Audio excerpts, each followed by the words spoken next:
Hey, Ken. Hey, hello. Been like 20 years. Wasim. Wow. I mean, Hi, Wasim. Hey, yeah. how are you guys? Were you 98 or something? Yeah, I think I went to some of your original things when you were doing some of that FAA Ah, well, the space office you were setting up at the time, right? So yeah, we did the the Office of Commercial Space, and then I That's ran it, the yeah. Center of Excellence out of there. yeah. It's like 20 years back, but whatever. Yeah, it's been a while, 98. So Wasim, were you part of SSP 98? Is that it? Or what? No, I'm with Raytheon, right? Yeah, So- okay. And I remember there was a chat back then. There was a big move to, for the FAA to move back into space, right? Big time, right? So, Okay, cool. then whatever. Yeah, So right. we were in the same, almost the same time. I was in Mrs. 3. All right, there you go. Yeah. Yeah, that was quite a while ago. Yes. Quite a while ago. 24 years. Yeah, in fact, I've been putting together an ISU history banner. I'm gonna go to a conference. I'm gonna have these banners. And so I decided I'll make a banner that has like all the years, and it shows all the summer session sites over the years, but also it shows when the SSPs started and the number of them. And we're at the 29th right now. And then when the Executive Space Corps started, when the Southern Hemisphere program started and stuff. So yeah, so we'll just wait a.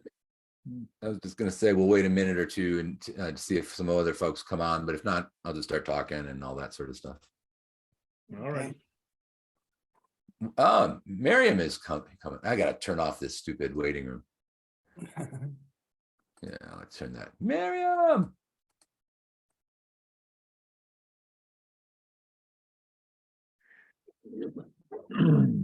Okay, there you go. Kaja Antrej.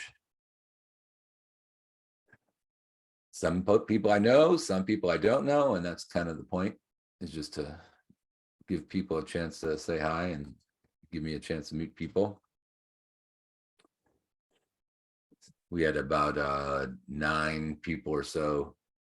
Let's see, hold on. No, 1, 2, 3, 4, 5, 6 people on the noon call. We haven't been getting huge numbers. I think the largest number of people we had was at this call, the 3rd call last time. Sagaye, I think you were one of like 8 or 9 people there. Hi, Kaja. Hi, Ken Davidian here. Hi everyone. Can you hear me well? Yeah. Looks like you're on the metro or something. No, it's a bus. Okay. So I'm originally from Australia and originally from Slovenia, but I'm actually in Washington, DC, just going from AIAA SciTech conference. I didn't realize SciTech was here in DC. Yeah, is anyone from AI? I'm actually wearing our pin, but Okay. I couldn't find anyone from. Let me show you. I couldn't find anyone from ISU. ISU. Oh, that's funny. That's funny. Yeah. Maybe I should have been there. I didn't even realize it was in DC this year. I should have gone probably. Oh well. And Still that's on Friday until Friday, so you have time. Okay, yeah. There's Christian. How you doing, Christian? Good to see you. Good. How are you? Hey, everyone. Good. Yeah. And Miriam, hi there. Hey Ken, hey everyone. Having some trouble with my camera, but nice to see you all. No, good to see that you're here. That's for sure. So hey, let me get going. I really appreciate everybody being here. Maybe we should just go around the horn and introduce yourselves. Hi, my name's Ken, SSP 89. I helped run this space studies program in 97, 98, 99 when it was in Houston, Cleveland, and Thailand.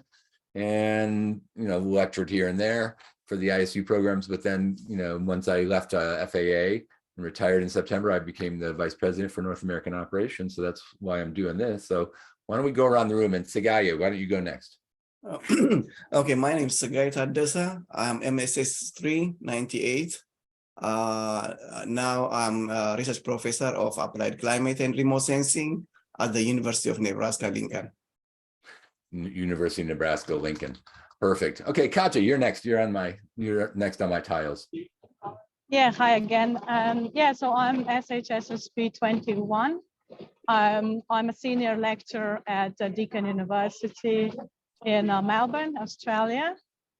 And I'm also involved in AIAA future Melbourne section from tomorrow. Nice. Excellent. Wasim, why don't you go next? Hey, Wasim Naqvi. I'm actually with Raytheon, so industrial. Working in our intelligence and space group. We've been in lots of things in this area for the last few years. Area's heating up even more. Not much more to add. I think I was out at one of these things, maybe 97, 98, something like that, right? Okay. In a while. That's okay. Perfect. Great. And Miriam, you're up. Yeah, hi everyone. Lovely to see you. Sorry, I can't really fix my camera at the moment, but I'm based in DC. I did SSP 2022, and I'm a PhD student at the University of Maryland doing research pertaining to planetary science, involved in some initiatives with IAF, SGAC, and SEDS Canada. Nice to see everyone here. Perfect.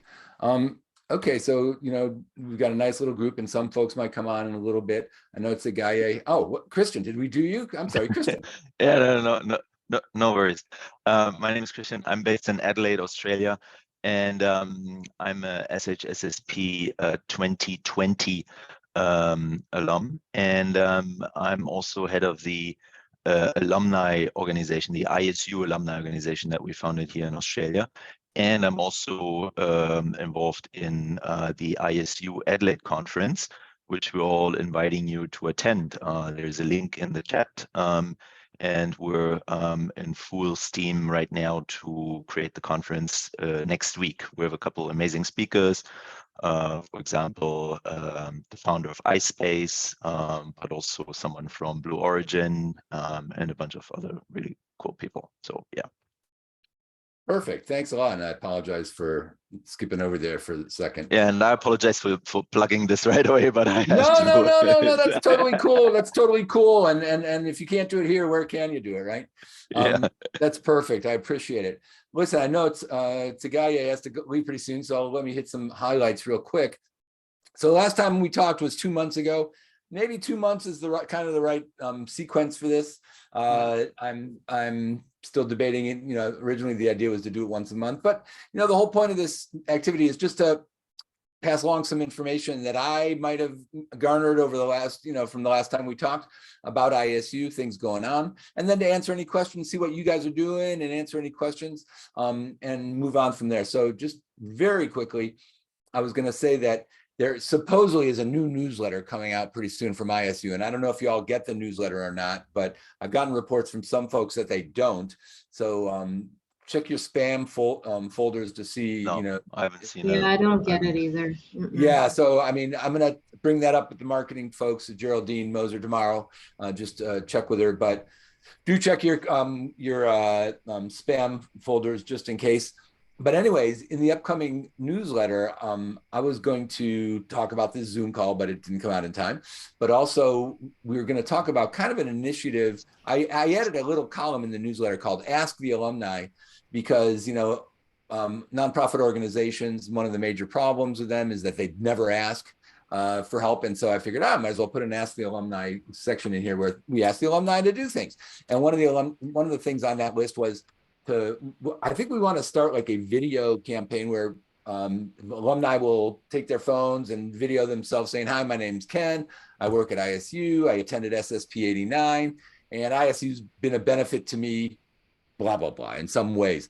And, it could be that every other month or something, we put a different, what the purpose of the video is. But the point is to try to get 10 to 15 to 20 to 30-second videos of people that we can then either put on the Instagram page, or maybe people can post it right to the Instagram page. I do not know Instagram very well, but the whole point is that we would be able to then, try to understand that information, use that information if possible. But if nothing else, just feel good about what ISU is doing to help us out, and also help connect folks with each other.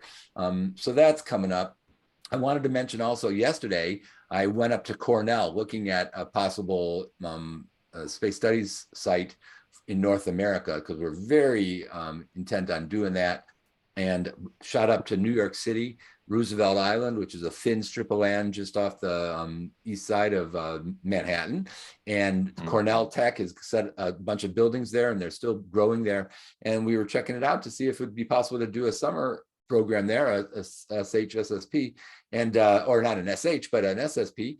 And the answer is, yeah, sure, they sure as heck could do it. It just is the cost, right? Because New York is New York. And so I got a bunch of people excited yesterday, so we're going to continue looking at that. So that's kind of an exciting development right now.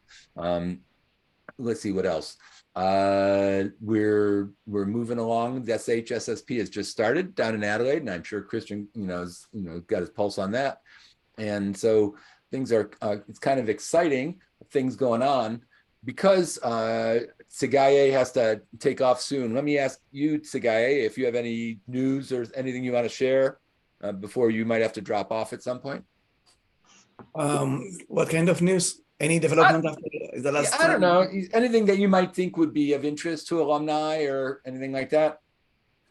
Yeah, I'm working on the global drought index to identify drought hotspot in the globe, and that's funded by Department of Defense, Air Force. And so I'm working on that, and probably I might contact some of the ISU alumni in several parts of the country, because we are doing global and we want to evaluate this drought tool. Well, and one of the TPs for the Space Studies program in Brazil this year is going to be water security. So I'm sure that would be part of the, that might fit, you might have information that they'd be interested in, and vice versa, I think. Yeah, that's good to know. Thank you. Cool. Yeah, no, that's good. Perfect. Kaja, anything you want to talk about? I was just going to ask, when is the due date for mentoring at SSP? Or is that going to be? I don't know, but I can find out, and I can have it posted in the newsletter or whatever. But that's a great question. I will point out that I don't know if you can see my background here, but there's a QR code for my right shoulder there. That I created a link, landing page, an ISU landing page with just a bunch of links on it, and my contact information at the bottom. But stuff like that, due dates for current SSP or MSS, applications or mentoring or applying to be lecturers, those kind of dates, I think would be good things to have at hand. And that would be a good set of links to have on that page. So if nothing else, the URL of that link page isn't going to change, even though the content might. So here, let me do this. Yeah, if you can post it, that would be great, because I'm having trouble with the QR code.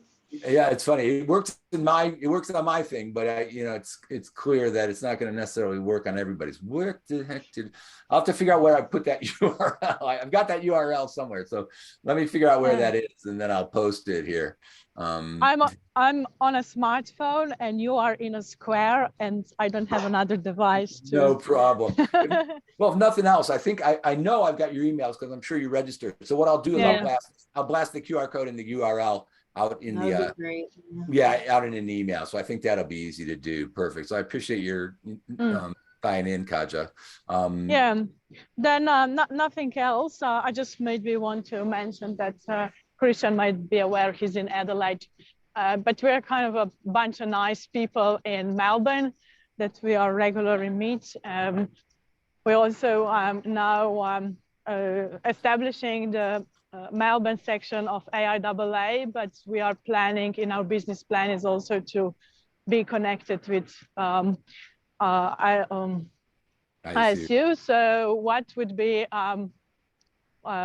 what would you like us to do for promoting for the SHSSP or any other things?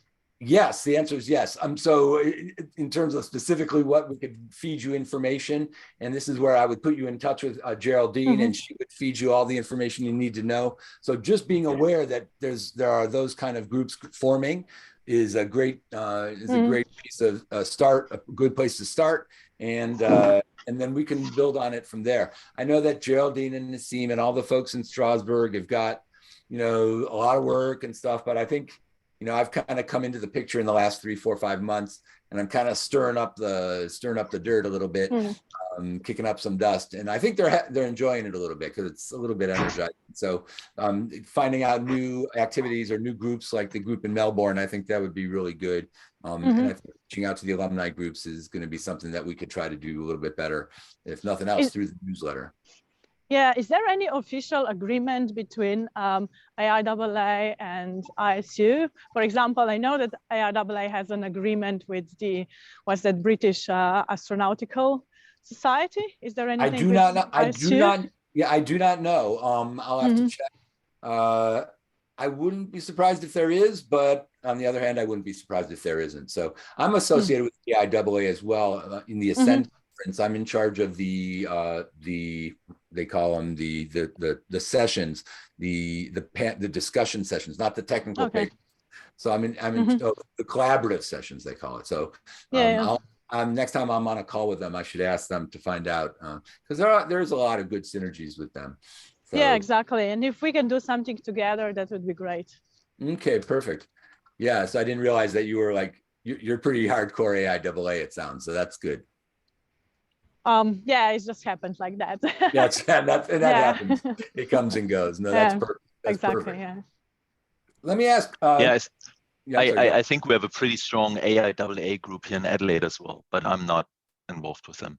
But so that's a little bit of an anecdote. What happened is that Alice Gorman, I was asking her to join Adelaide, and she said, "Oh no, you should do the Melbourne one." So yes, we started Melbourne section. That's good. That's good. Nice, some friendly rivalry kind of going on between the two cities. So that's always good. Yeah, it plays right into the Australian spirit. There you go. There you go. Nice, nice. Let me ask you, Wasim. So Wasim, you're kind of like, I don't want to say the outsider, but you're kind of the person who's not got a strong affiliation with this ISU, but we appreciate you're here and we welcome all ISU wannabes kind of thing. What questions do you have, or what things are you thinking about that we could talk to? Well, I suppose I'm thinking, the bigger picture, right? So I'm intrigued just to listen to what you guys are working on, right? So, it sounds like it's fairly environmental and what we want to get done, right? So, and maybe sensors. I'm very interested in that field also. Okay. Yeah. Oh, I was just gonna mention that at the SHSSP, at the Southern Hemisphere program going on right now. And Christian, is there only one team project, or are there two? I know of one. There are two. There's two. So why don't you talk about the two for a second? So one is about how to create innovation ecosystems for space tech or new space. And the other one is about Artemis. I am not 100% sure what exactly, though, in regards to Artemis. I'm a bit involved with the one for innovation ecosystems. I was at the first session there, and I was on one of the panels and talked about venture capital for space. So I have a fairly good overview of what they're trying to do, but I'm not exactly sure what the Artemis TP is about. I can second that remark. I'm lecturing. I'm giving a lecture tomorrow for the SHSSP on the economy TP. Nice. I worked with Emmeline and Eric, who are the two folks running it. I wrote a version of the description of the team project description. I don't think it's the version that Eric and Emily. Okay, so you also know everything about the one TP, but not the other. yeah, that's true. So that's that. So, but that's for the Southern Hemisphere program. For the Space Studies program coming up in the summer, there are four TPs, and I think one of them is Artemis again. At least I think it is. But the other three are water security, smart cities. And the third one is space situational awareness, I think. So Gotcha. those are going to be the TPs going on, and the Space Studies program this summer will be held in Sao Jose dos Campos, which is where the Space Research Center and the Space Academy is for. And those are very loose translations of what ITA and INPE stand for. But they're two organizations that deal with space research and space studies. They're co-located in Sao Jose dos Campos, which is about 70 kilometers north of the airport in Sao Paulo. It's on a military base, and it's going to be a really interesting summer program. I was down there in November helping with the lodging contracts, and it's a great location, and are wonderful, and of course the food and the music and the nature is beautiful there too. So it's going to be a great thing. But they do have the 4 major projects going on. But Wasim, we would love to be able to have Raytheon send folks, whether it's to the Space Studies program or maybe to some of the other programs, maybe yourself, and to get some Raytheon input into what we're doing. Okay, I mean, that's interesting. I mean, I ran a conference last year, actually the year before, I'm looking at it now, September 21, Space Sector Market Conference. We did that in Cambridge, Massachusetts. Pretty good, but it's very focused on the DoD side of the business and that work, right? So right. So oh, that's interesting. That's interesting. And you know, we do have Boeing and Lockheed and Northrop folks. Blue Origin sends folks and whatnot. So I mean, I don't know if you're in control of some training budget or your bosses are, but you know, it'd be if you need somebody to come and do a song and dance about ISU to your overlords, I'd be more than happy to come and do that. You're located where, Wasim? I'm in Massachusetts, but Okay. really we live on aircraft, right? So okay. And anyway, it's not that far from me. I shot up to New York yesterday and back okay. in one day. So trips like that are not impossible. So very, very good, very good. Miriam, let me ask Miriam to provide some input here. Yeah, so for me, I guess one of the latest updates was we did a little gathering for ISU members, alumni, along with SGAC in the DC, Virginia, Maryland area. I think it was well received, and we might do another little gathering like that in the summer. Other than that, I guess I have the same request as Kaja in terms of the alumni newsletter. I know I had reached out to Geraldine before. I think the latest SSP, because I just did it in 2022, she said that we hadn't been imported into the MailChimp yet. So if you could follow up with her, it would be good to get some updates on opportunities to provide mentorship to the new cohorts or to help out with different initiatives. I'm writing these down. Yeah, what I can do, like I said, once we get the newsletter, I'll probably blast it out to the emails that I've got. I mean, Strasbourg is being part of Europe and part of GDPR. They're very sensitive about blasting emails out to folks. And sometimes, you know, they're shooting themselves in the foot a little bit when that happens.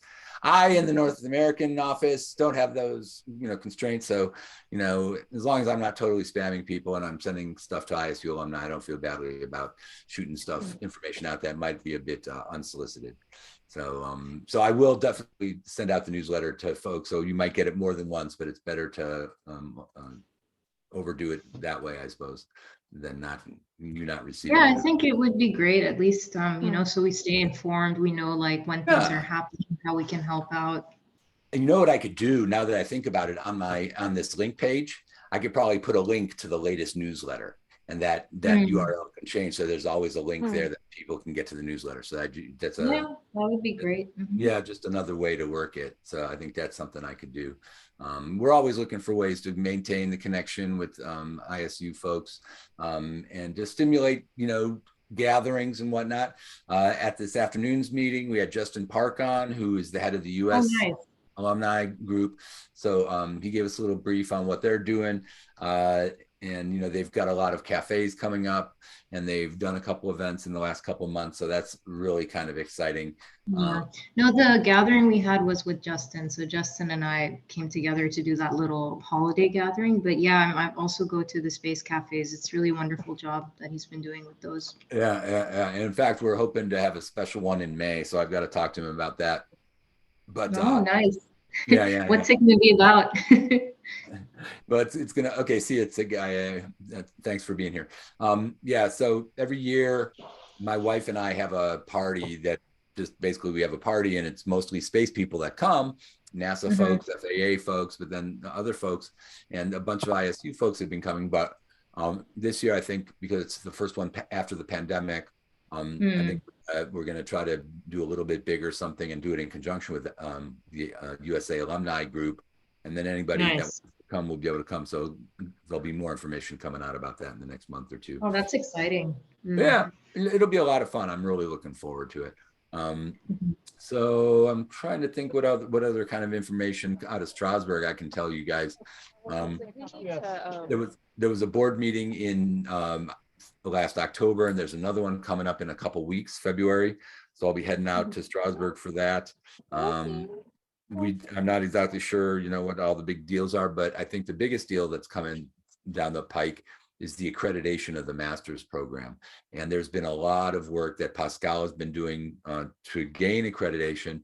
And there was the first face-to-face meeting with the German accrediting organization in November, right after the last board meeting. And I guess it went really, really, really well. I was not as optimistic after or before that meeting, but after that meeting, I became super optimistic. And supposedly this week, ISU is going to be getting a letter talking about what the specific, final points of contention might be.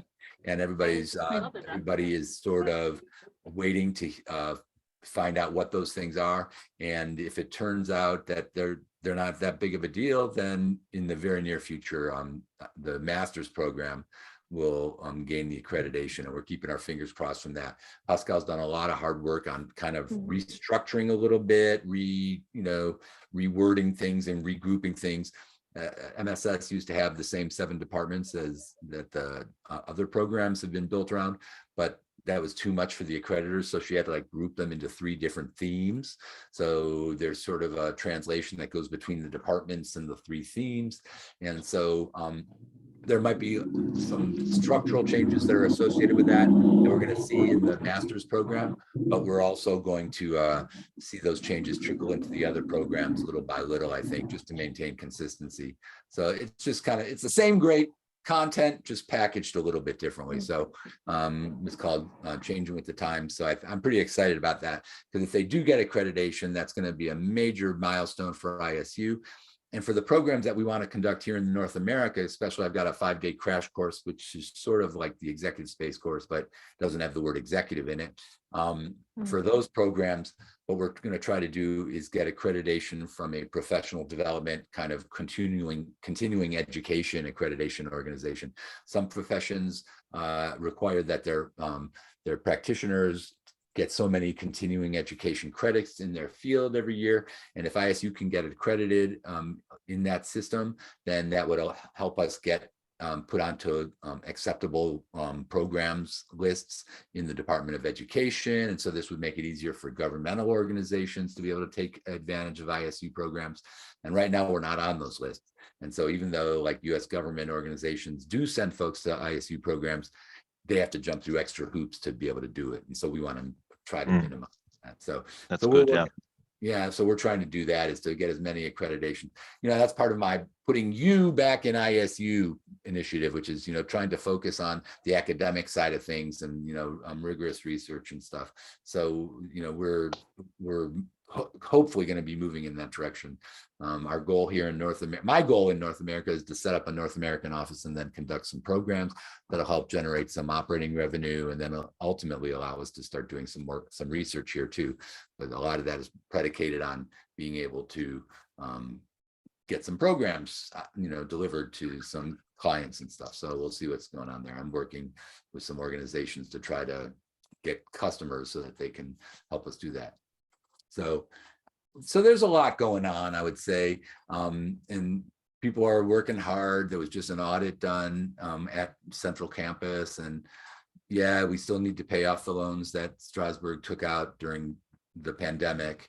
A lot of organizations got loans that with deferred repayment plans, and so the deferment is kind of over now, and people need to start paying back. So it's going to put some stress on Strasbourg But we're going to have to, my goal has never been entirely to feed the beast in France. I want to help with that, but, I'm focused on North America here a little bit. But to that end, we want to, reach out to alumni around the world, because if there's ways to help set up alumni organizations, and then we'd ultimately like to, I think, set up ISU offices in different parts of the world too. So I think the North American one is sort of like a prototype to, what a larger, master plan would be, to take over the world kind of thing. So, So it's interesting because Scott Madry. Scott Yeah. Medry, yeah, that's right. Yeah, he's in. in. Oh, okay, nice. He's in Adelaide right now, and we had a good long chat with him. A couple of people, sort of about the history of SHSSP and the potential and what's not working right now, and what is working, and I think it plays very much into what you just said, Ken, in terms of having a bit more of a local management instead of the centralized aspect with HQ that has a lot of room for improvement. I'm trying to say I that mean, in I think careful way. I think it's been centralized because they just haven't had the capacity for decentralizing, right? I think they've always focused on North America because A, that's where SSP started, or that's where ISU started, and B, this is where a lot of activity is. This is where the super well-established capital markets are and all that sort of stuff. So by having a ISU presence in North America and the United States, it should make it easier for the organizations who want to support us, like the Lockheeds and the Boeings and Northrops and maybe the Raytheons and the Blues. It makes it easier for them to show that support without the visibility or the optics of a U.S. organization going and giving money to a French company. So a French, incorporated organization that ISU is. So part of it is optics. So part of it will just make it easier to deliver the programs, I think. And so that's kind of where we're working. And yeah, Christian, I remember I got your email from the other day that you and Scott had talked. And so I've got to follow up on that. Monday, I was gone all day Monday, again, going to New York. In fact, let me show you a picture. I know I'm just a little square on some people's phones, but here's a picture of, I'll get out of the way. Nice. Picture. So this is looking east toward, what would that be? The Bronx, from Roosevelt Island, looking toward the east. If we look the other way, you're kind of right at, I'm exaggerating a little bit, but if you look the other way, if you look west from Roosevelt Island, you're kind of looking at the United Nations. You're Nice. The UN. And so, we're sitting here fantasizing about having a SSP there, or you have the opening ceremony in the United Nations, talk about that'd be cool. Yeah. That would be amazing. Yeah. I mean, you're right at 60th Street. There's a subway that goes from the main island to Roosevelt Island. It's one stop on the F train. And then there's also a cable car, a tram, they call it the tram, that goes above the river and drops you off right at 60th and 5th, I think it is, right there on the main island. And some people don't get energized by New York City. Some people get super stoked by New York City. I'm one of the people that gets super stoked. I mean, it was just exciting being in New York yesterday. Yeah. So it could be really exciting. And these are the buildings. So the building that I'm in this picture is the, what's it called? Oh, it's called the Bloomberg, I don't know, something building. Right across the way right there is the Tata Innovation Building. And then this is the Verizon Center sort of special events building. So between these three buildings, we'd almost take over the most of the place for a space studies program. And farther that way, one building down in that direction, they've got a hotel with 160 rooms. So now you could house all the participants, all the staff, and a bunch of visitors. Probably get a discount. well, even with a discount, I know we can't afford it, but that's what sponsorship's for. And so Yeah. What is New York known for if not money? So I mean, we should be able to raise the funds. And you think about it, what is the largest city we've probably held a space studies program in? And probably it's Beijing. And it's probably Beijing, but outside of that, we've never held it in Rome or Paris or, and holding it in New York would be a phenomenal thing, I think. So anyways. I totally support this. It's so accessible from DC. I would love to go and help out if it's in New York. Oh, it'd be fantastic. Yeah, you know, the alumni conference would be super well attended by a bunch of Americans, especially like you said, from DC folks coming up. Yeah. It would be kind of phenomenal. So it was rainy and cold, but still we were like smiles left, you know, from ear to ear because it was so much fun. But yeah, and the Cornell folks are really super interested for some reason in having the summer program there. So I'm kind of excited about that. Nice. And the Cornell folks, are they former ISU alums? Like what? There are some ISU alums there. Lisa Kaltenegger is one of the more prominent ones. She's an astrophysicist kind of person in Cornell. But Okay. the dean, so Cornell is located in Ithaca. Ithaca, Yeah, I visited them. Yeah. which is 4 hours away from the city. This is called Cornell Tech. So it's sort of like, you know, an innovation spin-off kind of thing. But like I said, they've got 3 buildings now, and they've actually, Bloomberg gave them a bunch of more land on the island is this wide, you know, these 2 buildings that I was showing you before, that spans the width of the island. So they've got room for maybe 3 or 4 more buildings south of where these buildings are. And so they've got some room to grow, but it's like I said, we would take over most of the facilities, and it would be a scheduling nightmare for any other sort of program that would want to be held during that time. But everybody seems pretty interested in doing it. I think Cornell when Davos comes out, and the number 5, you know, major finding from Davos is that space is up and coming, and you know, it's a hot. There's a lot of interest. Right, everybody, it's super interesting to folks right now. So I think that we could really take advantage of that, and it would be a phenomenal. I mean, location, right? We could do it down at the Cape and see launches. We could do it, you know, at NASA Ames and be super, you know, innovative with Google and everybody right there, very close. But having it in New York City would be really kind of phenomenal. Yeah. It's accessible. Everyone could fly in, and it's just there's a lot happening there. There's not a lot of aerospace here, but there's a lot of venture capital work here. And so the discussion would absolutely be focused there. There's the environmental Goddard Institute up here, right? So environmental stuff would be big. So, I mean, you've got, you know, Boston's not far away. So, you know, Giovanni Fazio and the Harvard group, you know, would be able to chime in as they have in the past. Neil deGrasse Tyson is, you know, just across, you know, right at Central Park there at Natural History Museum. So we'd be able to pull those folks in. Yeah, they have the Hayden Planetarium out there too, right? Right. So I think there's a lot of opportunity. So I'm still pretty psyched about it. That was a fun trip yesterday to be able to do that. Yeah. So I don't know. So that's kind of where we're at. Right now, I was excited. We had Wanda Dalmau on the meeting at noontime, so that was pretty exciting. And Jim Bryce too. These are 1989 folks from my year, so good to see and hear both of those. Jim was kind of like you, Miriam, where he couldn't put his camera on, but it was good to have him there. Here too. So that's the way it works that way. We're kind of just go with the flow kind of thing. So yeah, I don't know. Again, this is just open office hours, and I could ramble on, but I don't want to do that. So what else would you guys want to talk about, or what questions might you guys have? I have one question. Sure. So when I started ISU, I looked into, you know, how you kind of create your profile. And at that time, it was community ISU something. Is there something like a profile page? Because that actually goes back to your discussion around how we can reach each other. Because, okay, everyone still got our ISU emails, but because I work at university and my office, my Outlook and the whole computer, actually, it's a work computer. And the whole Microsoft package is linked to my Deakin University profile.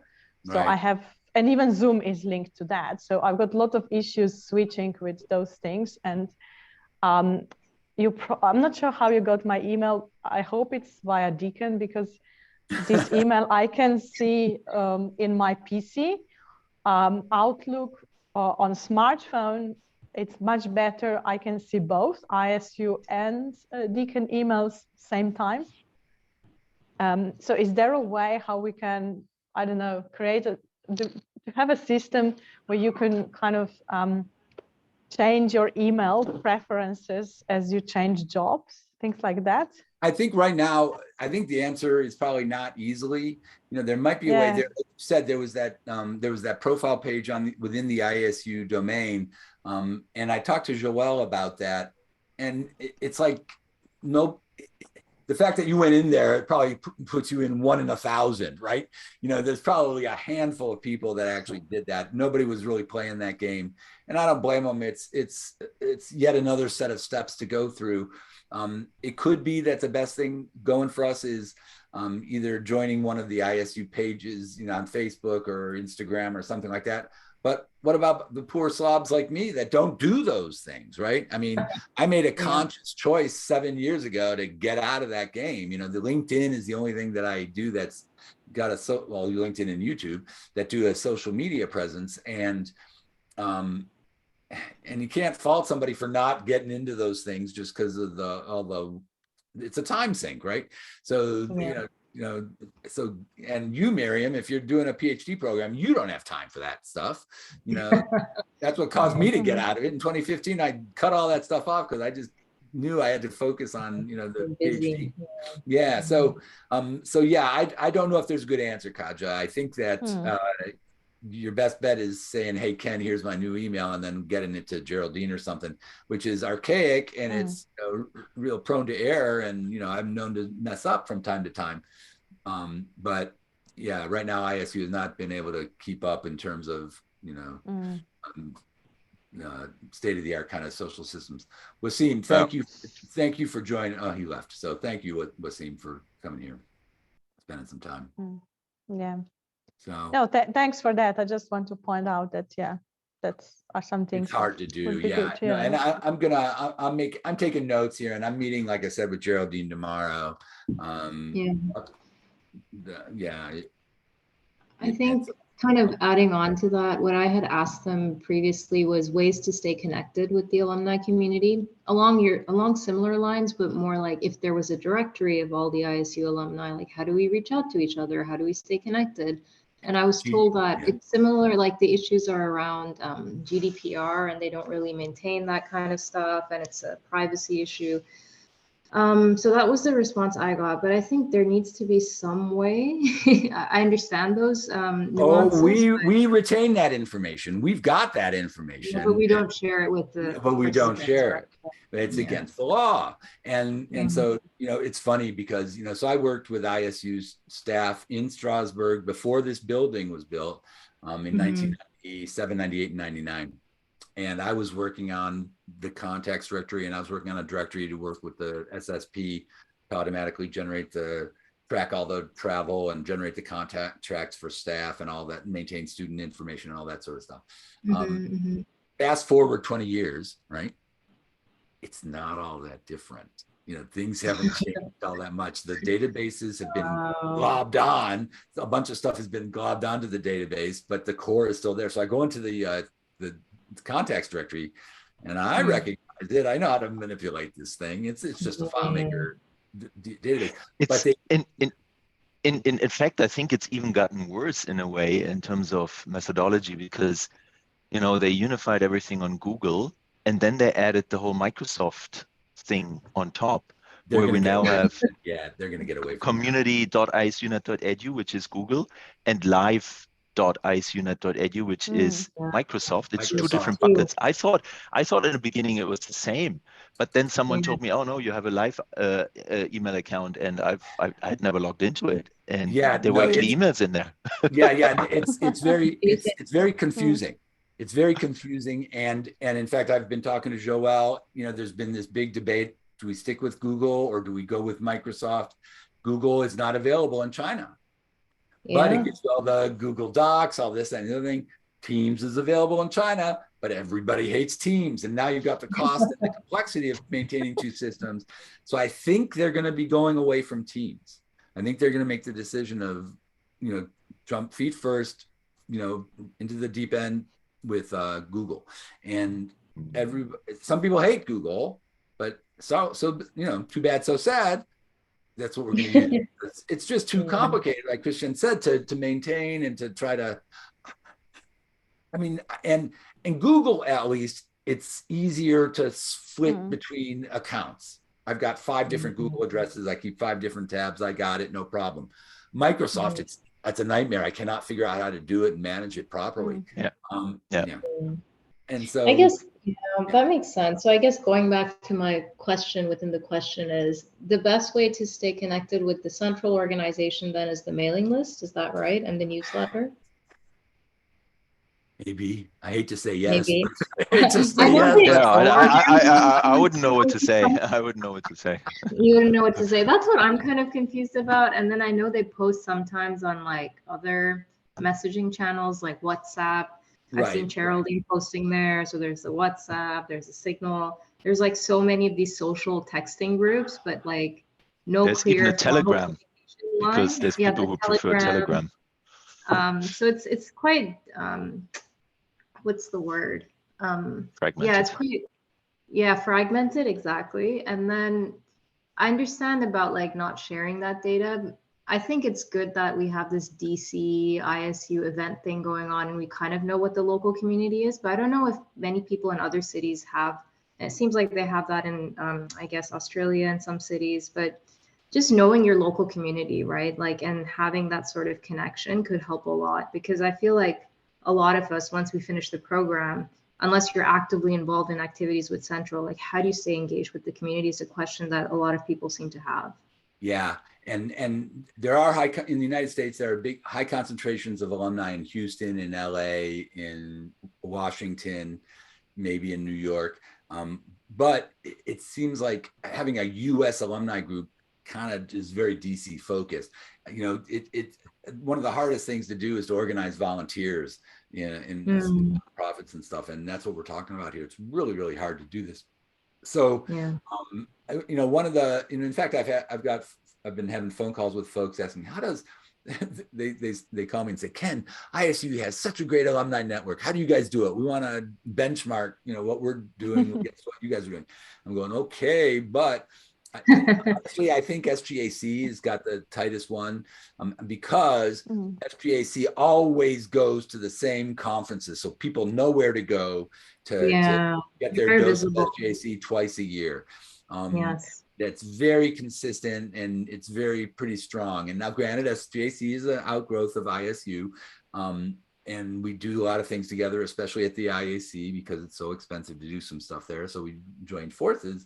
But there always is a strong showing of SGAC folks. And I think that, you know, we want to be able to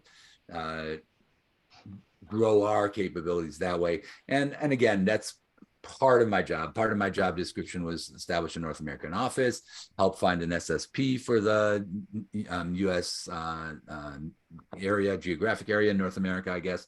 Try to get participants for the other programs, alumni outreach, did I say that already?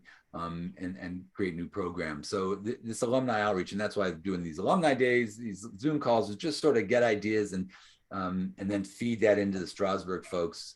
I mean, sometimes, you know, you hear comments about the Strasbourg folks of, oh, they're not responsive, or, you know, they do things their way. They've got their silos. And some of that's true, you know, but none of it is malicious and none of it is, you know, like they're trying to hide something. Just, they definitely are working at 125%. And could they be more efficient? Sure, we all could, but you know, we're human, so we work at 80% efficiency no matter what. Yeah, no, that makes sense. I have a quick comment on this. I liked your idea about that consistency and having these sort of visible in-person events, and I think definitely you should try to pursue that because I appreciate these Zoom calls a lot, but I think if we knew that there was like an in-person alumni gathering, which I think is what they kind of do with the SSPs, like they have that alumni day. That's also something I've been trying to get information about from Geraldine. Like, when is that? When is the alumni that seems conference? to be one of the opportunities for us to connect in person, but maybe even at a conference. I know that they have a lot of ISU side events, but then you have to be in that little chat group to find out that it's going to happen, like in an evening at a party somewhere, but nothing formal, you know? Yeah, well, and it's not like people want to keep it a secret. It's just, you know, communication is one of the hardest It's about, yeah, communication. Like, how do you know what's going on? Mm-hmm. But I really like your idea of, you know, saying, hey, listen, if I want to go to one place and see when is the alumni conference or when are these certain events going to be, so I need to put those lists together, putting them into my link, my QR code page there, that landing page, so that this information could be, number one, easily updated, but, you know, in a consistent place so that you can find some of this stuff. So I'll keep thinking of ways to refine this. But and maybe I'll have something better to report in a couple months, kind of thing. Yeah, that would be awesome. And I'm happy to help, like, as you try to work on these things. You work on your PhD, young lady. You get that. You don't have time to help. You work on that PhD. Once you get your PhD, when you get your PhD, then you can talk to us. Yeah, no distractions. I've got 5 PhD students. I know how it is. Your profs want you out of there. Your profs don't want you there for very long. Get out as quickly as you can. Get out. True. Yeah. You work on your PhD. So, okay. No, that's good. That's really good information. So I don't know. Christian seems to be like a rock, a solid thinker. What kind of advice do you have for me, Christian? No, I think what you're working on is spot on. It's the right thing. North America is a huge space market. It's a huge, you know, could be a much bigger contributor to ISU. And taking ISU there is probably definitely a really good idea. I'm thinking along the same lines for Australia, as you know, because SHSSP has been under-resourced, under-managed for a while, and I think it's time to improve that. What it comes down to, I think, is not only, I mean, we talked about the operational challenges at HQ, and I think they're all, yep, it's all true, and I'm not exactly sure how to fix it. I know how to, I would know how to fix SHSSP, but I wouldn't know how to fix ISU as a whole. So I'll just refrain from commenting there. But I think the most important is that ISU needs to reinvigorate and maybe establish completely new relationships with institutions that both send us delegates and hire our graduates, right? That's the flywheel that if you look at other single topic or single purpose schools like MBA schools, that they have mastered, because and those who send us delegates shouldn't be, you know, getting a discount on the participation fee as they're getting it now, which contributes actually, at least for SHSSP, to the financial predicament. Right. But they should be paying, you know, more than the individual people who, like the random individuals that join by themselves, right? And so I think that's one of the things. And we're in a massive market here. We have a lot of emerging space nations in the region here, and there's a lot we can do. Yeah, no, I think that's right. And in fact, when I've talked to our board reps from Boeing. I'm trying to talk to our folks from Lockheed Martin, Aerospace.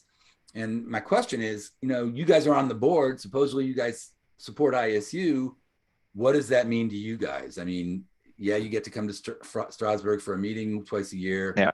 But do you want to, what do you want to do? I mean, I don't want to try to sell you something you don't want. So if you don't want to send participants because it's not in the United States, that's fine. But you know, to what level and in what way do you want to support us? Yeah, no, absolutely. I agree. It's that, but it's also going beyond the big corporations to, you know, the larger new space companies, because we actually have a foot. Yeah, Planet, Axiom, Blue Origin. So basically all those companies that have now emerged that have a, let's say, critical size where they can send us people and where they can hire our graduates, like systematically, not randomly. And those companies are primarily in North America, maybe a few here and there in other regions. But we can't miss the boat there. I think ISU kind of has missed the new space boat in the past, but now is the time to rekindle that. Yeah, no, I think that's absolutely right. And one thing I haven't done yet is start approaching the planets and the spires and the blue origins and stuff. So I've got to do that as well. So yeah, it's all in a day's work kind of thing. We're trying to, and those relationships are actually, in a way, I wouldn't say more critical than the Boeings and Raytheons, but they can take us even into a different direction because they're entrepreneurial, right? Right. And in some cases, that is going to lead to significant wealth generation, which if you have that relationship, again, this is what the MBA schools are doing really well in North American universities, that may trickle down to the institution, to ISU in terms of endowments and you know, these kind of things. Yeah, no, I think that's really good. And Miriam writes in the chat that she sees some of those folks at the SGAC events, and it's absolutely right. I mean, because Chris Bushwiesen is there, Robbie Shingler, of course, supports SGAC quite a bit. And these are ISU folks. And so, and I know Robbie very well, and Chris and Will Marshall and all those 3 guys from Planet. So I should be talking to those guys, and I promise. Absolutely. So. Because for many of them, ISU was really formative.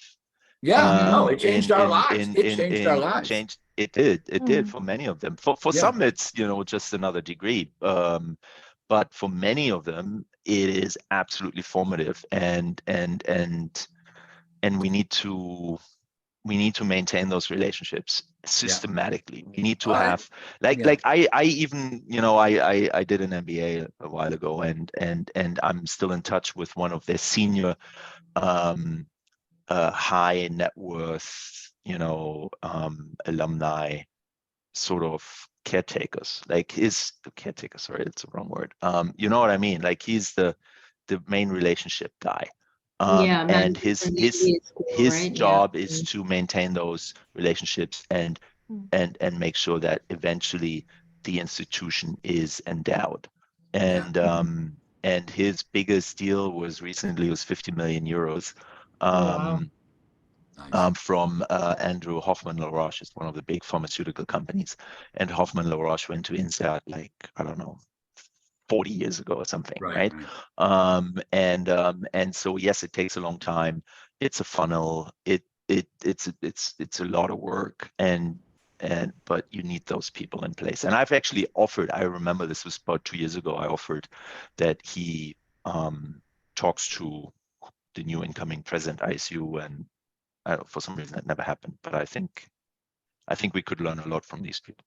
I just now I've got so much stuff to do. I think it's critical, like this idea about having like an alumni relationship manager. Because I did an MBA as well. Well, we do. It's just we have a person for that.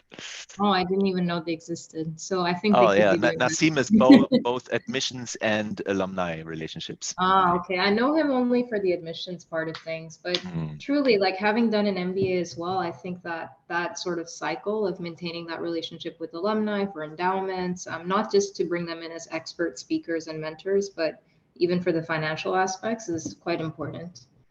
Yeah. Okay. Well, message received. And like I said, I'm taking notes, and I'll be talking to Nassim and to Geraldine tomorrow. So maybe I'll definitely pass along these notes and these messages. Let's go around and see any last words. Kaja, you haven't had a chance you've been inside it. No, just kudos to the discussion. I really like the analogy with the MBA. I'm not an MBA person, but I know some of the ABM schools in Slovenia that are really prominent. And I think they've got great model. I mean, obviously they've got the good business model, right? They should. Yeah, we should probably learn from them. And also another aspect, mentioning New York, or I think ISU should definitely leverage from a brand of what US still has as a space country.